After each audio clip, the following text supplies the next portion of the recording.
Matt and Ann, welcome. So tell me about, you're living a normal life. Tell me how you found out there was a problem. Ann and I had done together, we'd done an ocean swim on the Sunday. I was down in Melbourne, our office down there. I can't remember anything, but they tell me I had a massive seizure. Woke up in Royal Hospital in Melbourne. No, they discharged me the next day, and a couple of weeks later I had some bad headaches, really bad headaches. We went to RPA, and they eventually did a CT scan. Then the neurosurgeon registrar came around and said, it's a tumour on your brain and you'll have to get it out straight away. So we were lined up for hospital at Royal Prince Alfred Hospital. So straight away. So what were your thoughts first up? I mean, you don't want to hear those words. Brain tumour, cancer, frightening. And then the neurosurgeon came in the morning when we were together, and he just said, look, I'm not going to mess around, it's a pretty bad one. You're going to need a lot of luck. So, could you believe what was happening to you? I mean, no, it's even normal life, and all of a sudden, bang. Yeah, out of nowhere. It's even hard, you know. I just feel like I'm talking about someone else even now. 12 months later, still trying to come to grips with it. So the initial operation, how'd that go? After that, what did they say? It was a success. They removed all the tumour, but they tell you very quickly with mine, grade 4 glioblastoma, that they removed the tumour, but it'll come back. And then we did 6 weeks of radiation and chemo, and got on a trial drug. But by November, I was starting to get symptoms again. I'd get a bit of a droop on my face and headaches again. And we did another MRI, and it had come back in November. So then December, we had a second operation. How do you describe everything to your children? Our eldest one's 20, so Maddie's pretty much been involved from day one. But our 3 younger ones, 10, 8 and 7. Our second little girl, who's 10, she pretty emotional little girl, so she asks questions all the time. So it's all about being honest with them. And Ann said, well, we'll just turn the negative into a positive. You know, it's on your bucket list. We'll take the kids to book the trip to Disneyland. We got married. We've been together over 20 years, and so we got married. And I rang Brad Fittler. We didn't have a photographer, so he came down. Oh, and fantastic! He was the photographer. We just had a really nice day just down at Tamarama. Yeah. Tell me about some of the low points. Well, just when the moment when he said it was back, you know, to have the second operation, it's just, you know, and you got the kids around. Yeah, it's just seeing every time I do something with them now. It's just those moments when you think you might miss them that really just bring you down. But and what about for you, Ann? Low points?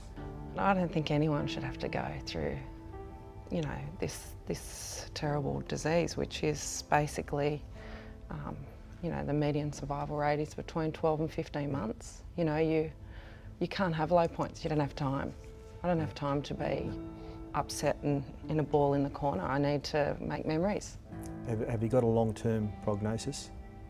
With this having the second operation, you know, it comes down to 3 months. So it's hard when, you know, pretty much there's no great survival stories with what I have, but we're just living as much as we can at the moment. It's a hard question to ask. Have you thought about your own mortality? Oh, of course. With the kids, it's just, every time I see them now, it's really hard to contain your emotions. And thinking that you might miss some of that is the hardest.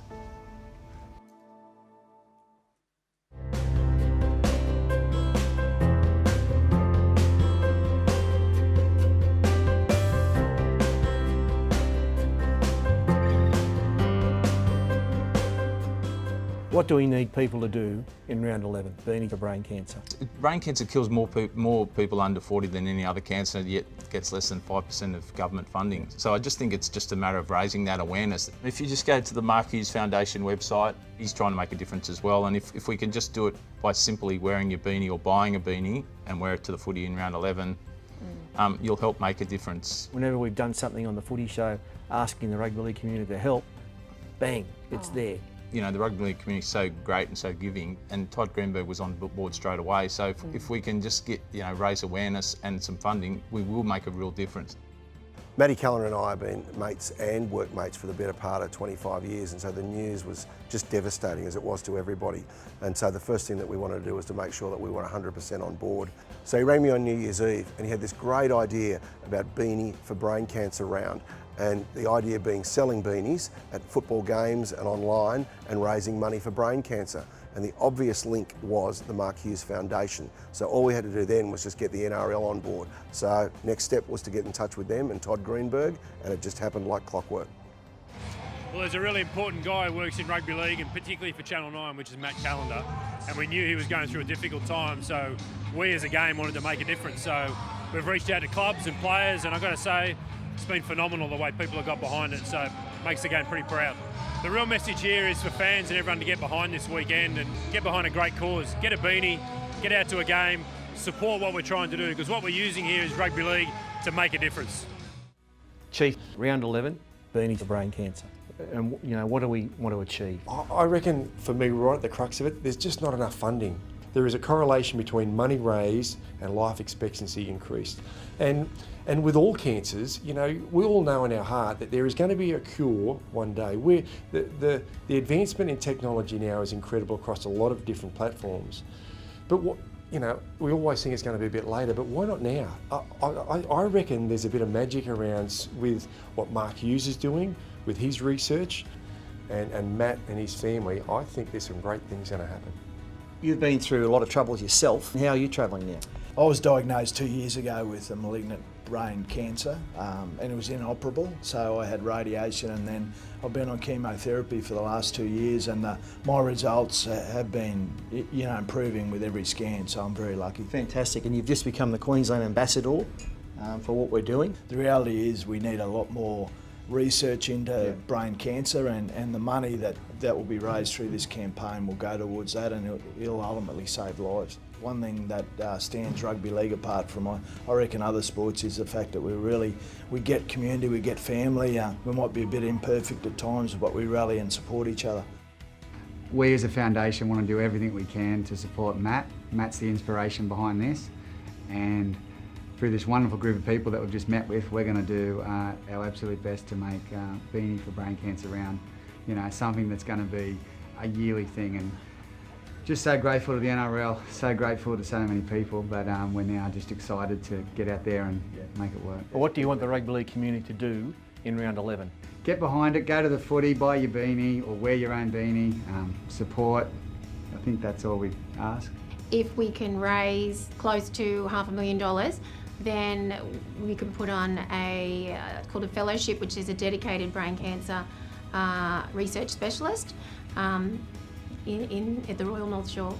So that's, well, that's the aim. That's a huge aim. So we're aiming for that. Study this disease, we need to learn more about it. Yeah. Let's do it. Let's do it. Let's face some hard facts. Brain cancer kills more children than any other disease. Approximately 1,200 people die every year from brain cancer. That's one person every 7 hours. Brain cancer survival rates have hardly changed in 30 years. Yet, despite all this, brain cancer receives less than 5% of federal government research funding. These are the facts. It's time for change. Get behind the NRL's Beanie for Brain Cancer Round and support the Mark Hughes Foundation. Visit this website now and buy a beanie. markhughesfoundation.com.au. All money raised goes directly to brain cancer research. The cure is out there. We want you